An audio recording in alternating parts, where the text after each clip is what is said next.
역대하 13장입니다. 1절에서 12절, 구약 671쪽에 있습니다. 우리 같이 교독으로 읽고 마지막 12절 같이 읽겠습니다. 역대하 13장 1절에서 12절입니다. 여로보암 왕 18째 해에 아비야가 유다의 왕이 되고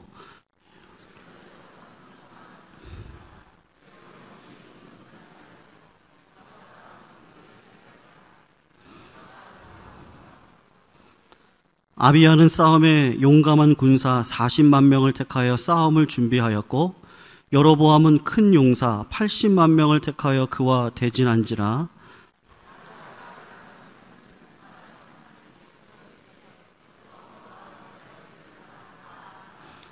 이스라엘 하나님 여호와께서 소금 언약으로 이스라엘 나라를 영원히 다윗과 그의 자손에게 주신 것을 너희가 알 것 아니냐.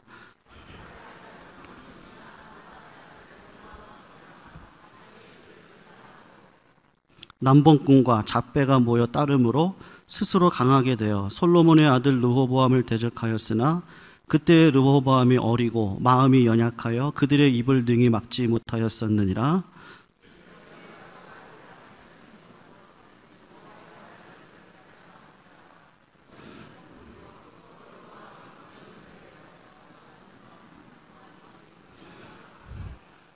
너희가 아론 자손인 여호와의 제사장들과 레위 사람들을 쫓아내고 이방 백성들의 풍속을 따라 제사장을 삼지 아니하였느냐? 누구를 막론하고 어린 숫송아지 1마리와 순양 7마리를 끌고 와서 장립을 받고자 하는 자마다 허무한 신들의 제사장이 될 수 있도다.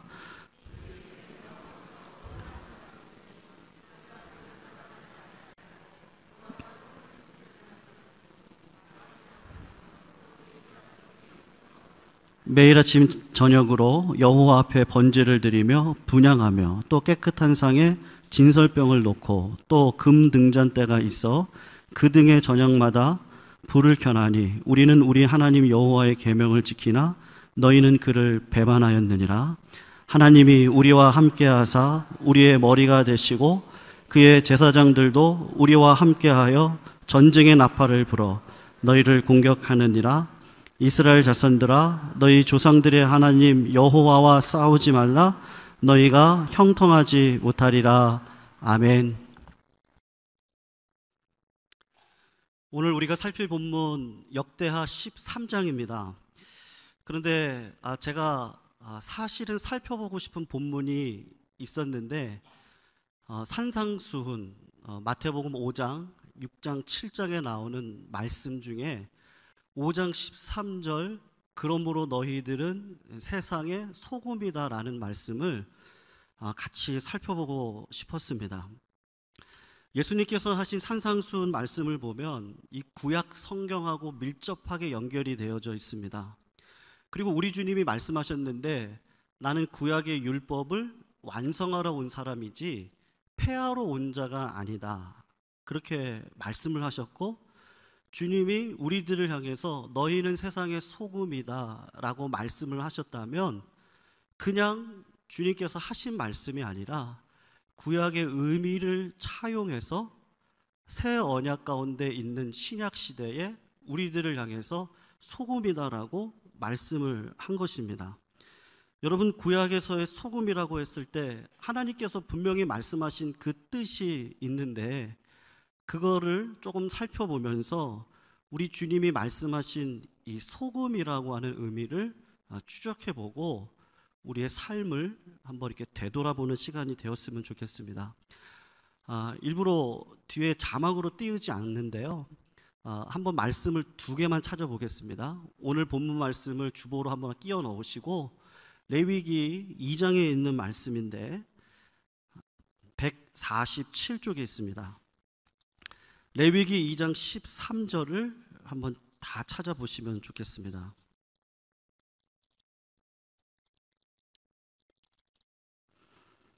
레위기 2장 13절 147쪽에 있습니다. 우리 같이 한번 다 찾으신 줄 알고 우리 같이 한번 읽어보겠습니다. 시작. 내 모든 소재물에 소금을 치라. 내 하나님의 언약의 소금을 내 소재에 빼지 못할지니 내 모든 예물에 소금을 드릴지니라. 아멘. 이 구절을 보면 소금과 연관된 게 언약입니다. 즉 하나님께서 이스라엘 백성들에게 소금을 치라고 말씀하셨는데 하나님은 소금과 언약을 연관해서 사용을 하고 계십니다. 우리가 잘 알다시피 소재는 곡식을 하나님께 드리는 건데 처음 익은 곡식을 하나님께 누가 드리죠? 언약의 백성들이 제사를 드립니다. 이렇게 고백을 하는 거죠. 하나님이 우리 하나님 맞습니다. 저는 하나님의 언약 백성인데 1년간 하나님이 주신 은혜가 이 곡식의 풍성함으로 나왔습니다. 그래서 하나님 이 곡식을 제사로 올려드립니다. 우리가 지금 드리는 예배와 똑같죠.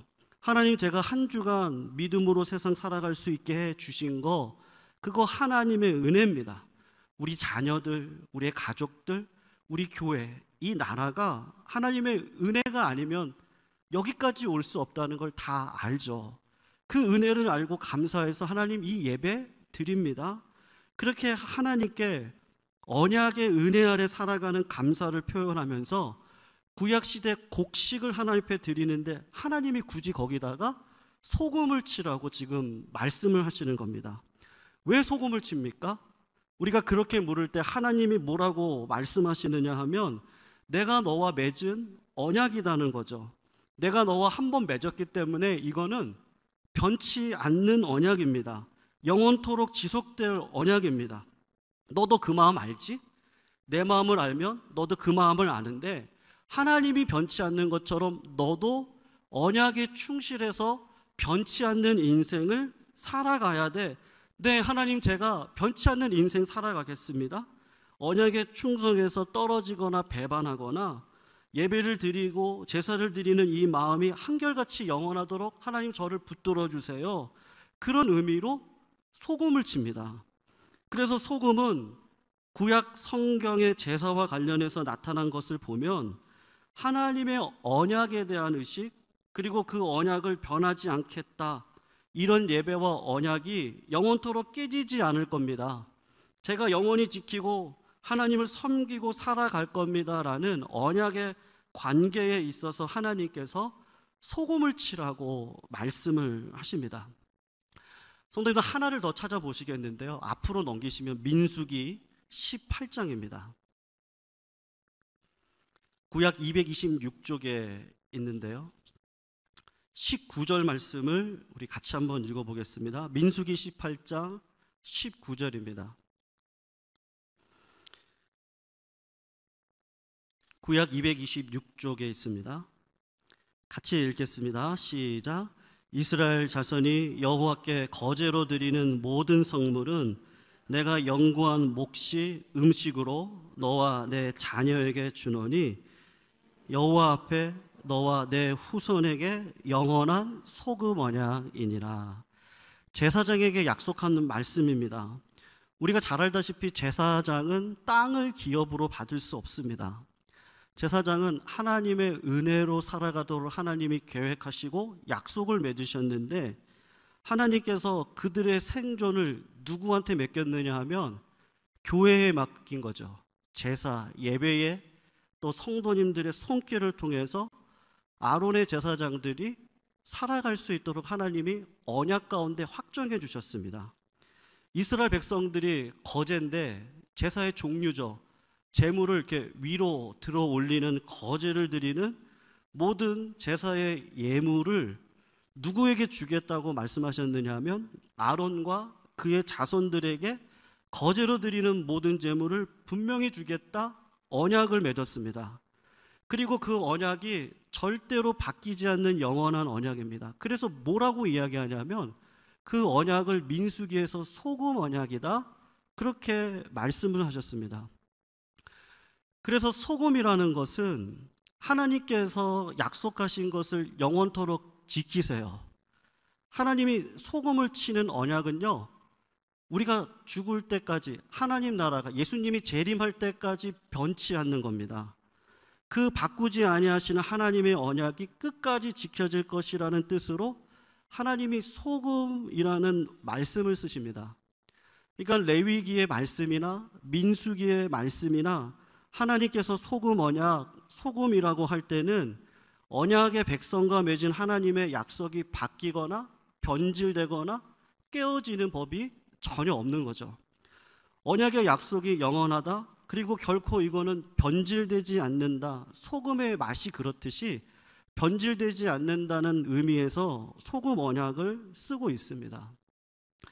구약에 나타나 있는 이 소금 언약이라는 것을 배경으로 해서 오늘 본문 말씀이죠. 다시 한번 돌아와 보시면 되겠는데요. 역대하 13장에 있는 말씀을 보시면 5절에 남쪽 유다의 왕인 아비야가 북쪽 이스라엘의 초대 왕인 여로보암과 전쟁을 하게 되는데, 아비야가 어떤 관점에서 여로보암에게 이 전쟁의 성격을 이야기하고 있느냐 하면, 하나님께서 다윗과 맺은 다윗 언약에 대해서 이야기를 합니다. 그 역사를 가지고 이야기를 하는 겁니다. 사무엘하 7장에 나단의 신탁이라 그래서 다윗이 하나님 성전을 짓기 원합니다. 근데 하나님이 그 마음이 너무 가혹해서 내가 너하고 언약을 맺을 거야. 그리고 너 때 성전을 짓지 않고 아들 솔로몬 때 성전을 짓고, 그리고 너의 자손들을 통해서 내가 너와 함께 하겠다고 하는 약속을 하는데, 사무엘하 7장의 그 약속에는 소금 언약이라는 단어가 안 나오는데, 그 단어를 아비야가 지금 뭐라고 해석을 하냐면, 오늘 본문 5절에 이스라엘 하나님 여호와께서 소금 언약으로 이스라엘 나라를 영원히 다윗과 그의 자손에게 주신 것을 너희가 알 거 아니냐, 지금 그렇게 이야기를 합니다. 그러면서 아비야는 이 큰 전쟁을 앞두고 북쪽 이스라엘과 남쪽 유다를 어떤 관점에서 보느냐 하면, 하나님과 맺은 언약에 충성했냐 배반했느냐를 가지고 이야기를 합니다. 여로보암이 수적으로는 많아요. 80만의 대군을 이끌고 왔습니다. 근데 아비야가 볼 때는 여로보암과 북쪽 이스라엘의 백성들이 하나님과 맺은 언약에 충성되지 않습니다. 영원한 언약을 깨트렸습니다. 소금처럼 변함이 없어야 될 언약을 소금이 변질되어 맛을 잃어버리듯이 북쪽 이스라엘과 여로보암은 하나님께서 맺으신 언약을 변질시키고 맛을 잃어버리게 만들고 하나님이 맺으신 영원한 언약을 깨트려 버렸다고 지금 아비야가 여로보암에게 이야기를 하는 겁니다. 그러면서 이렇게 지적을 하는데, 하나님께서 다윗에게 은혜를 맺으신 언약을 봐라. 누구에게 왕위가 하나님이 주신다고 약속했느냐? 이거 변치 않는 건데 누구에게 준다고 그랬느냐? 그것은 다윗과 그의 자손에게 주기로 한 거죠. 다윗의 자손들 가운데 하나님의 은혜에 합당하게 살았던 왕들도 있지만 전혀 그렇지 않은 왕들도 있습니다.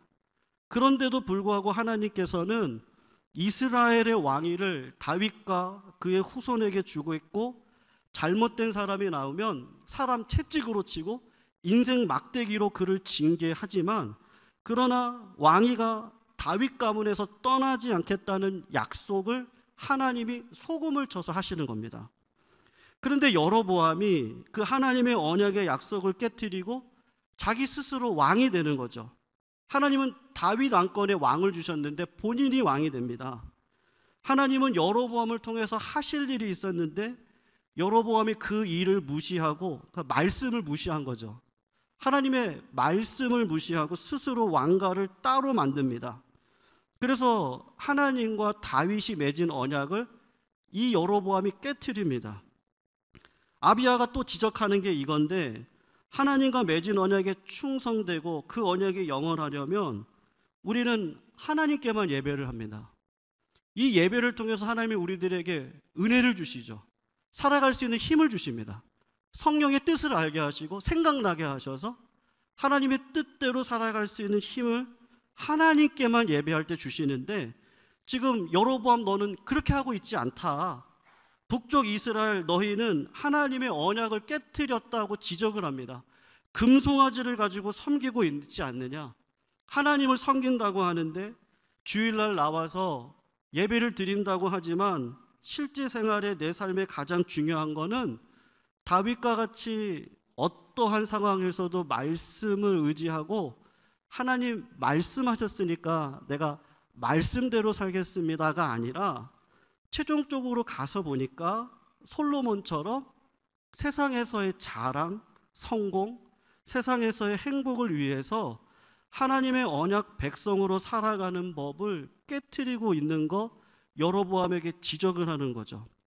금송아지를 섬김으로 깨트린 거 아니냐.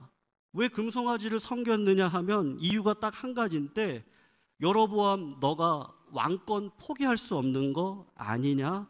지금 그 지적을 합니다. 하나님과 맺은 언약, 영원히 변하지 않아야 될 언약에 의하면 아론의 후손들이 제사장이 돼야 되고 레위 지파 사람들이 성전에서 일을 하도록 해야 됩니다.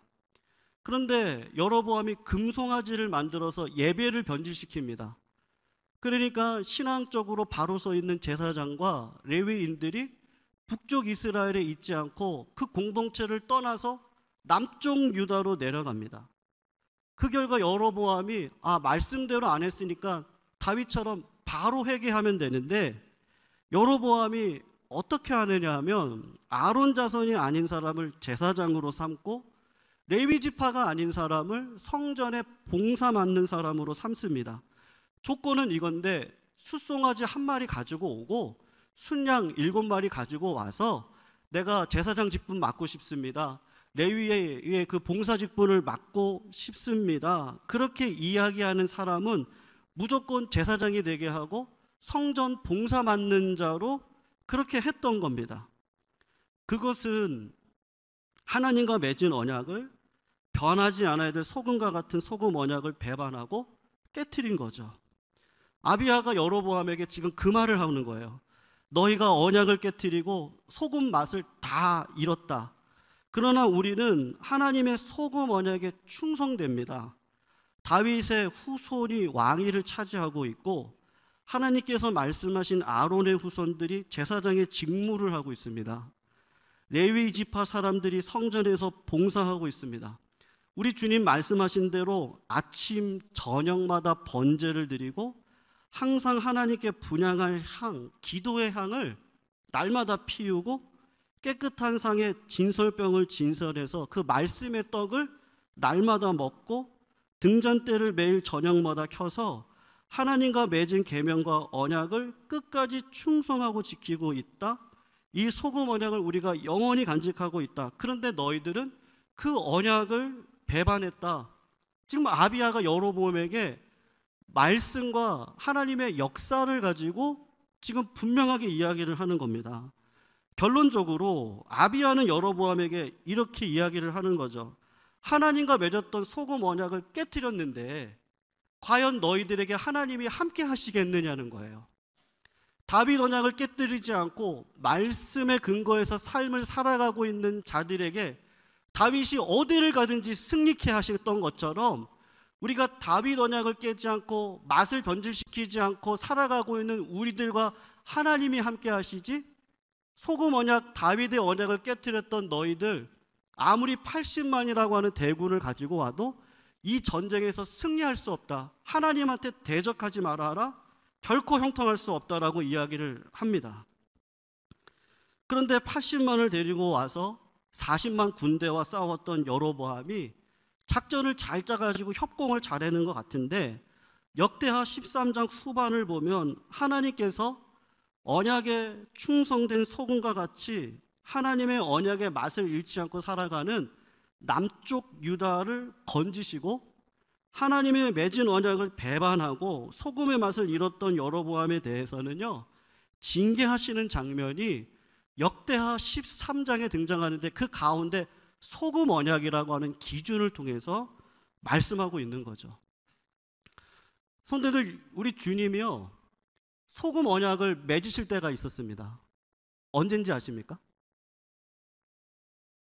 그 구약과 같이 우리 주님이 소금 언약을 맺으셨어요. 산상수훈에 마태복음 5장, 6장, 7장 말씀에 새 언약이신 주님이 오셔서 하나님 나라의 제자들을 부르셔가지고 갱신을 하십니다. 시내산에서 십계명을 주고 언약을 맺었던 것처럼 그 비슷한 산에서 제자들을 불러다가 언약을 갱신하시는 게 산상수훈입니다. 산상수훈에 언약 백성들, 지금의 우리들 신자들은 이렇게 살아야 돼요. 어떻게 살죠? 심령이 가난한 자가 복이 있나니 천국이 저희 것입니다. 애통하는 자가 복이 있어요. 애통할 때 하나님이 위로를 주십니다. 온유한 자가 복이 있고 의에 줄이고 목마른 자가 하나님의 나라를 기업으로 받아요. 긍휼히 여겨야 되고 마음이 정직한 자가 하나님을 봅니다. 화평하게 하고 의를 위해서 박해를 받는 것을 기뻐하는 그것이 하나님의 언약을 받은 백성들의 삶의 특징이다. 그리고 이렇게 살아가는 하나님의 백성들에게는 하나님이 절대로 놓치는 법이 없고 삶에서 진정한 승리를 줄 것이다. 그것을 확증해서 우리 주님이 하신 말씀이 뭐냐 하면 5장 산상수훈 5장 13절에 보면 그러므로 너희는 세상에 뭐라고요? 소금이다. 너희가 세상의 소금이다. 소금 언약으로 구약에서 역사 속에 소금 언약을 쳤던 그 언약을 지켰던 자에게는 반드시 승리를 준 것처럼 우리 주님이 오셔서 그 언약을 갱신하시면서 소금 언약을 치는데 너희들은 소금의 언약인데 그 백성들 어떻게 사는지 알아? 하나님이 이렇게 살아야 돼. 나를 부인하고 십자가를 지는 건 마음이 긍휼한 자, 애통한 자, 심령이 가난한 자, 온유한 자, 그런 믿음의 백성의 삶을 우리 주님이 언약으로 갱신하시고 소금을 제자들을 통해서 치신 거죠. 이스라엘 백성을 하나님의 언약 백성으로 소금과 같은 백성으로 두었고 이스라엘 백성들에게 하나님께서 원하시는 것은 소금과 같이 맛을 잃지 않는 겁니다. 하나님의 언약의 백성으로 그 언약을 끝까지 지키고 그 언약을 배반하지 아니하기를 하나님은 원하시고 그 언약을 충성되게 살아가는 아비아의 전쟁에서 나타난 것처럼 하나님께서 언약 백성에게 주시는 하나님의 축복과 약속들을 그들에게 분명히 하시는 거죠. 마찬가지로 우리들에게도 오늘 주님이 산상수훈을 통해서 말씀하시는 겁니다. 세상에 둔 소금이 너희들이다. 그러니까 중요한 일이 뭐죠? 맛을 잃으면 안 됩니다. 소금의 맛을 잃으면 이스라엘 백성들이 하나님을 섬긴다고 하면서 실제로는 여로보암처럼 금송아지를 섬기고 자기 소견에 좋을 대로 행할 때 하나님을 대적하죠. 결국 그 인생이 잘 될 수가 없습니다. 의미가 없습니다. 맛이 없으니까 하나님이 밖에 버려서 밟히게 할 뿐이죠. 냉장고가 없던 시절에 생선이나 음식을 사서 그 음식이 부패하고 상하지 않도록 하기 위해서 옛날 우리 어르신들이 조그만 항아리에다가요 소금을 담아가지고 절여서 고기를 저장을 해 두었습니다. 근데 소금을 사왔는데 소금이 맛이 없어요. 그러면 쓸모가 있습니까? 음식을 더 썩게 할 뿐이죠. 그러나 짠맛이 있으면 소금은 더 유익하게 쓰이는 겁니다.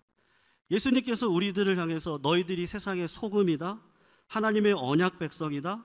하나님의 언약 백성으로 하나님께 쓰임받고 소금으로서 역할을 다하기 위해서 맛을 잃지 말아라. 어떠한 상황이든지 맛을 잃지 마라. 그것과 싸워야 한다라고 주님이 말씀하시죠. 오늘 저는 이 적용을 좀 한번 해보려고 하는데 한국 교회사 이야기를 가지고 한번 이야기를 하려고 합니다.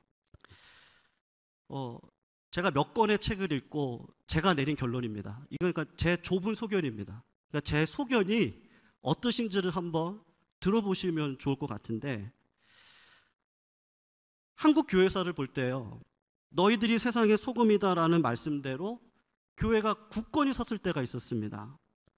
근데 교회가 맛을 잃을 때가 제가 책을 보고 공부하면서 느낀 게 뭐냐면 결정적인 사건이요. 솔로몬이 1000명의 아내를 통해서 우상 숭배를 시작하듯이 이 땅 가운데 우상 숭배가 정당화됐던 때가 있었습니다. 1938년 장로교 총회가 신사참배를 가결을 하죠. 그때 장로교 총회에서 신사참배를 가결해서 천황을 섬기는 이 신토이즘이 국가의 의식이다. 목사님들이 그렇게 이야기를 했습니다. 그렇게 배교를 하는 그때 이후로 한국 교회가 맛을 다 잃었습니다. 그 배교하기 이전에 끊임없이 반대하며 복음이 원래의 의미로 교회가 굳건히 섰던 때가 있었습니다. 책을 보니까 우상 숭배를 하기 전과 후가 한국 교회가 많이 달라지더라고요. 1885년에 아펜젤로 언더우드가 인천항을 통해서 복음을 전파합니다. 그리고 1938년에 신사참배를 합니다. 그러니까 신사참배 전에 1885년부터 1930년까지는 교회사를 보면 정말로 소금과 같이 하나님을 전심을 다해서 사랑하는 성도의 모습이 있더라고요.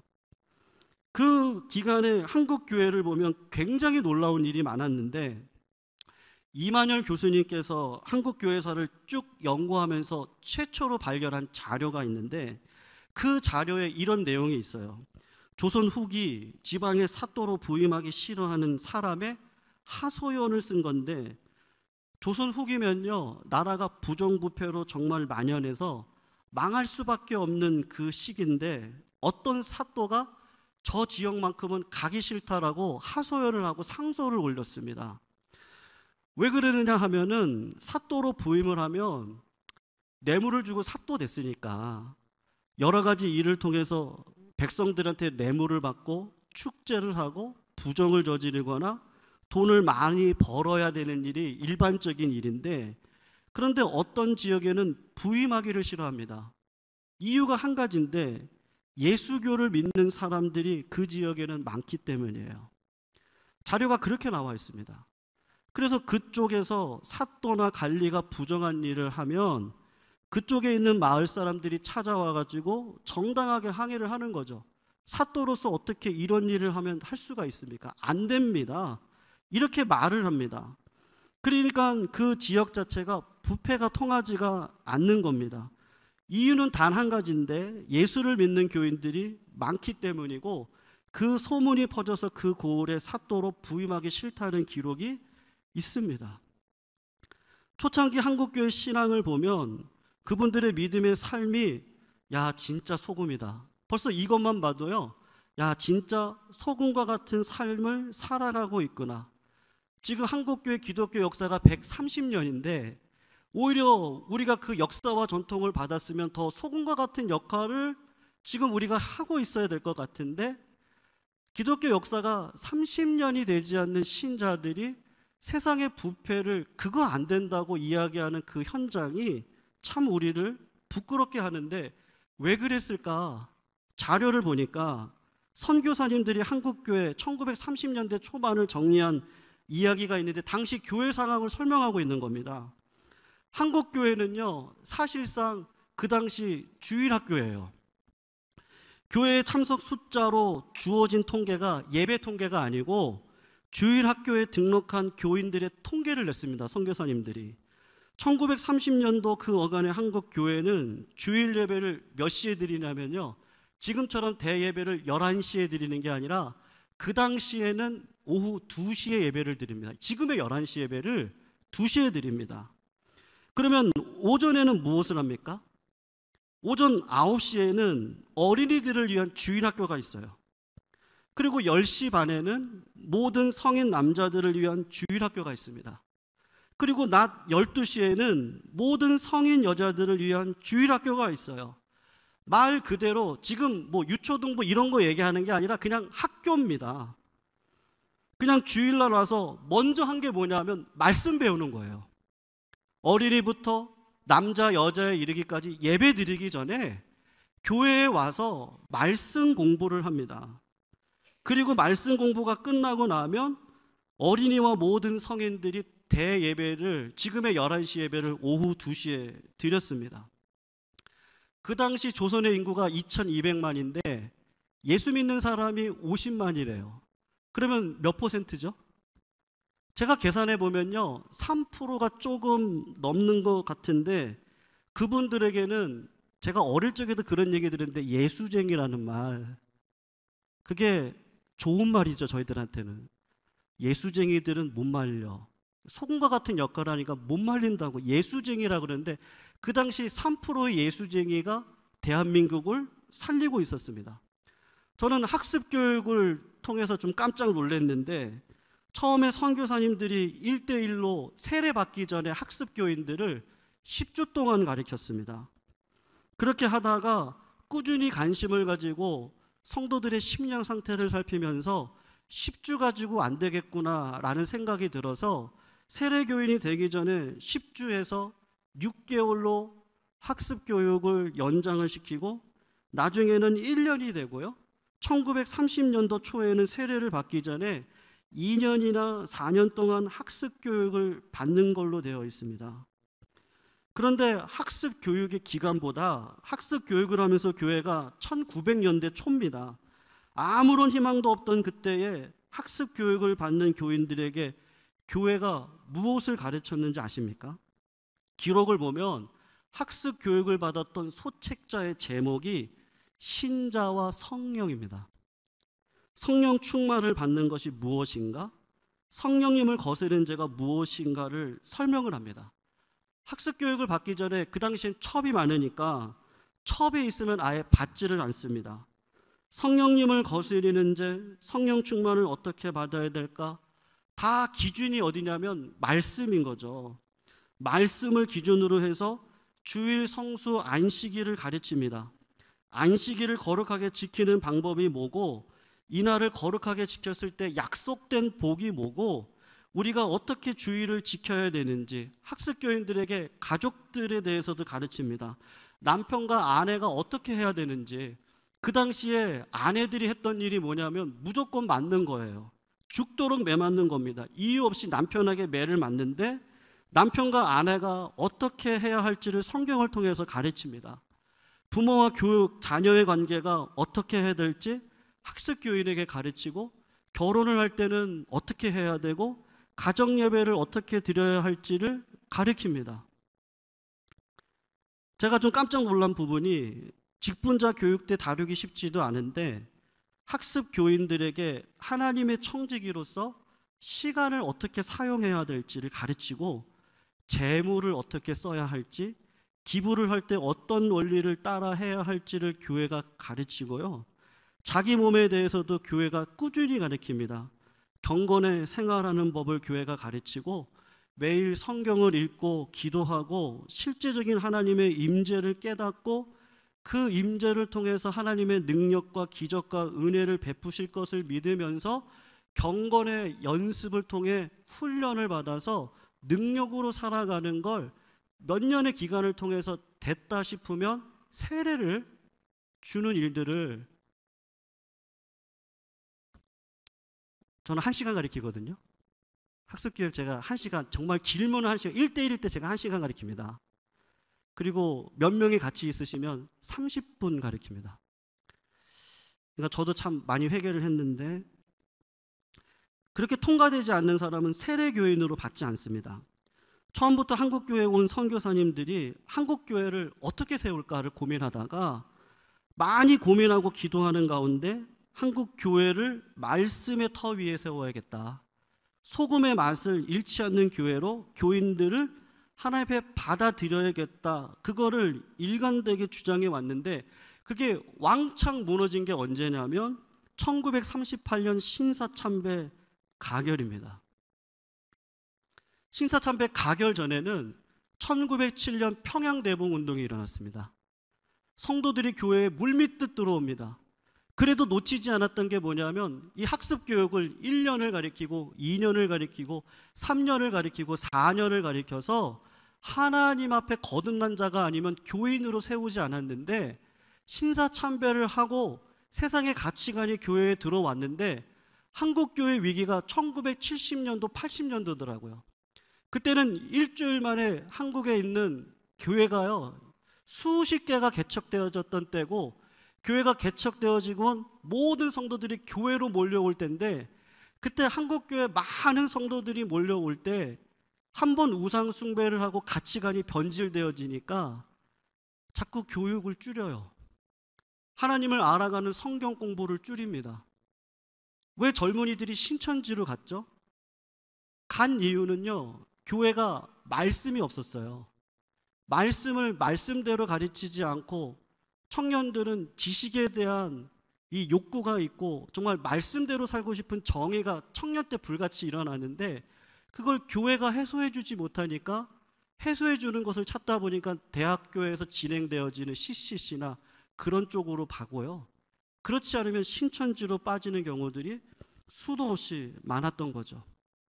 그걸 대체하기 위해서 내비게이터 선교회의 영향을 받았던 옥하는 목사님이 제자훈련이라는 대안을 만들어서 제자반 1년, 사역자반 1년을 만드셨는데, 여기 계신 성도님들이 다 제자반 해보셨을 텐데 그 내용하고요, 1885년부터 1930년 어간에 선교사님들을 통해서 학습 교육을 받았던 그 모든 자료들과 비교를 해보면, 솔직하게 이야기를 하면 제자 훈련은 정말 아무것도 아니더라고요.